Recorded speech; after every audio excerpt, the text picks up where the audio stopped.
Hey, what is up? It is your boy Will. Welcome back to the Skinny Survive channel.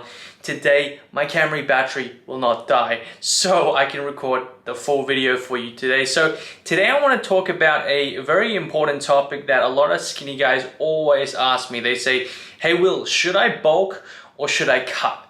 Now, this isn't a question that I can answer in just one sentence, okay? It really depends on where you are at the moment. So let me describe a couple situations that you could be in right now.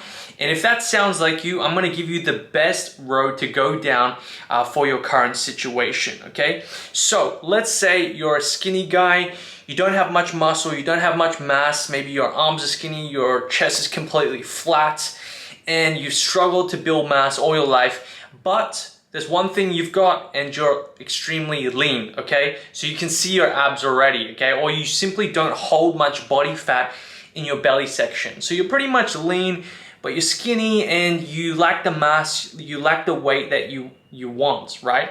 So in this situation, what I would do is I would go with a lean bulk.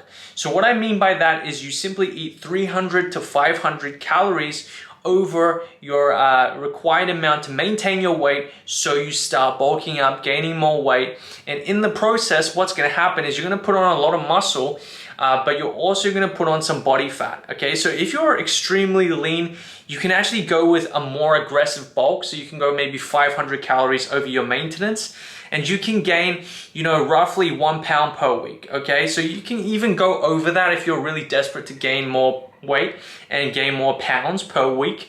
I generally don't recommend going over that, even if you're lean, but in the first couple of months, yeah, you can be more aggressive if you're extremely lean, but if you're not lean, here's what I do. So that's situation one. So I hope that helped you. If you're that skinny guy, you're extremely lean, go with a lean bulk, and you can be a little bit more aggressive when it comes to gaining more weight in the beginning, okay? So situation two is what I was in. I was a skinny fat guy. So basically I lacked the muscle mass. I had very skinny arms. I had a flat chest, but I also had a pot belly. Okay, so this is one of the most difficult ones because it really depends on how bad your pot belly is and how bad you struggle with the body fat. So in my situation, I was kind of in the middle, so I could go both ways, okay? So it depends on firstly how bad your pot belly is and how bad you wanna lose that pot belly, okay?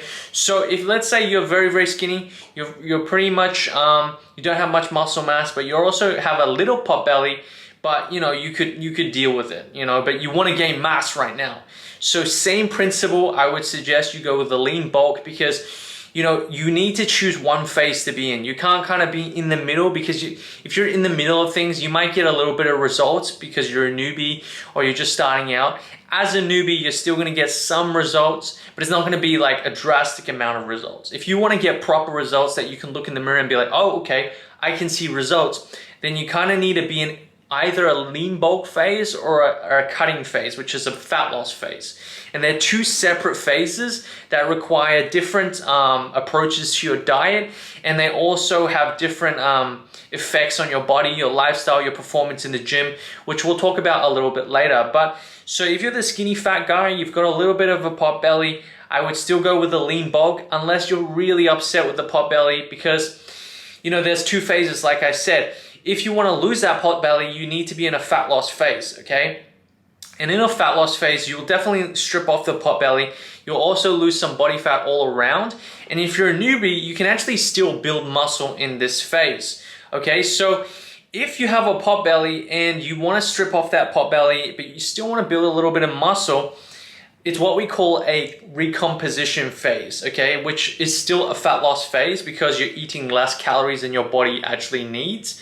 So you end up burning calories, burning body fat off, but you won't burn that much, okay? You'll just burn enough to strip off that body fat and also build a little bit of muscle, and that's called a recomposition. So you're aiming to eat around maybe 150 to 200 calories less than your body needs. Now, basically all this stuff, right, it requires a lot of accuracy with your diet. So if you're very serious about getting results, you need to be more serious with your diet. You need to start tracking your calories, tracking your macros, and actually making sure that your calories and macros are relative to what you're seeing in terms of results. So let's say you try this in the first week, you use my mass gain calculator in the link below, and you eat 200 calories less than what your maintenance should be.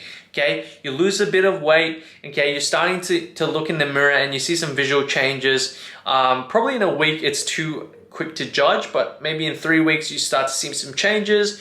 You lose a little bit of weight, your belly, decreases a little bit. You're looking a little bit better in terms of the body fat. Now you decrease a little bit more, okay? And then you keep doing that until you're slowly starting to lose more weight, until you've stripped off all the body fat and you're looking pretty lean, but you've also built a little muscle in the process. So that's the situation, the best situation for a skinny fat guy. Or you could just strip down the body fat in one whole go.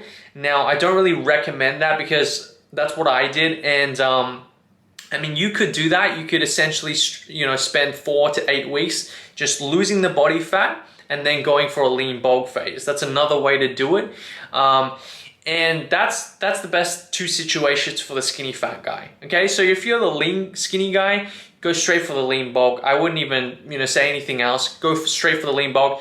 If you're the skinny fat guy in the pot with the pot belly, consider those situations that I told you about and go with the one that makes most sense to you. Okay, so what I did in the beginning as a skinny fat guy is I made all the mistakes. I went for a dirty bulk, which I never recommend you do. I ate as many calories as I could. I got fat and I was still skinny fat, and I had a ton of body fat on my body that I spent honestly over a year cutting down to lose. And during that cutting phase, it took me over a year to lose that body fat. I lost all the body fat, but I lost all the muscle in the process, and I ended up skinnier than I was when I started, which is the worst thing you can do. You don't want to do these huge cycles, okay? So with bulk and cuts, a lot of bodybuilders and the guys in the bodybuilding scene, they make it seem like you need to eat a huge amount of calories, or to cut weight, you need to eat, very, very little calories. But you want to think somewhere in between, right? To bulk, you only need 300 calories more than your maintenance calories to bulk up. Okay, you only need to see a small rate of weight gain to bulk up, right? Obviously, if you're a newbie and you're leaner, I suggest you go more aggressive. But in order to bulk up, you only need a small amount of weight gain, a small amount of calories to do so. So in order to bulk up and lean bulk, you only need 300 calories over. In order to lose body fat, you only need 300 calories under. And if you want to take it even slower, you might go maybe 150, 200 calories under. So I hope that made sense. If you've got any questions, leave them below in the comments, and that explains it. Should you bulk? Should you cut? There is no one simple answer. Depends on your situation. Consider what I've shared with you today, and I hope it helps you. Make sure to click the link below for a mass gain calculator you can get started on to start estimating your calories. Again, calculators are just estimations. You need to track your calories on MyFitnessPal and slowly start to see your progress and adjust from there. So I hope that helps. Take care, and I'll see you in the next one.